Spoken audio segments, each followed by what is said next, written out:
Greenland নিয়ে গত কয়েকদিন ধরে যুক্তরাষ্ট্র ও ইউরোপের মধ্যে চলা শ্বাসরুদ্ধকর উত্তেজনা এবার নাটকীয় মোড় নিয়েছে। বুধবার সুইজারল্যান্ডের দাভোসে বিশ্ব অর্থনৈতিক ফোরামে ন্যাটো মহাসচিব মার্ক রুটের সাথে মার্কিন প্রেসিডেন্টের সাইডলাইন বৈঠকের পর ট্রাম্প জানান, গ্রিনল্যান্ড ও আর্কটিক অঞ্চলের নিরাপত্তা নিয়ে একটি ভবিষ্যৎ চুক্তির রূপরেখা বা ফ্রেমওয়ার্ক চূড়ান্ত হয়েছে। এই সমঝোতার ভিত্তিতে 1 ফেব্রুয়ারি থেকে ইউরোপের কয়েকটি দেশের ওপর নির্ধারিত শুল্ক স্থগিত করা হয়েছে বলে ঘোষণা দেন ট্রাম্প।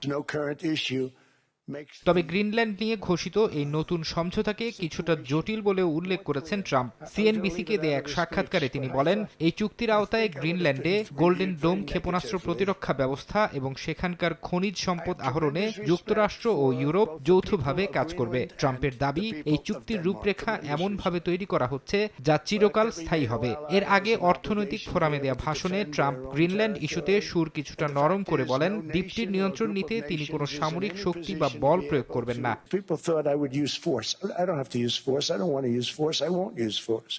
আপনাকেই বলছি, ইন্স্যুরেন্স করলে সিটিতে সুরক্ষা পাবেন নিশ্চিত।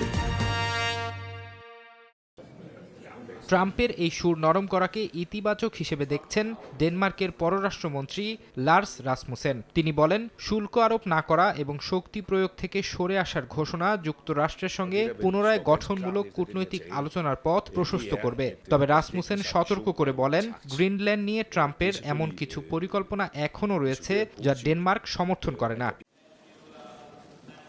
এদিকে ট্রাম্প রুটো বৈঠকের আগে যুক্তরাষ্ট্রের সঙ্গে বাণিজ্য চুক্তি অনুমোদন সংক্রান্ত কার্যক্রম স্থগিতের ঘোষণা দেয় ইউরোপীয় পার্লামেন্ট। মার্কিন প্রেসিডেন্টের গ্রিনল্যান্ড অধিগ্রহণের চেষ্টা এবং এতে আপত্তি জানানো ইউরোপীয় মিত্রদের ওপর শুল্ক আরোপের হুমকির প্রতিবাদে এমন সিদ্ধান্ত নেন ইইউর আইন প্রণেতারা।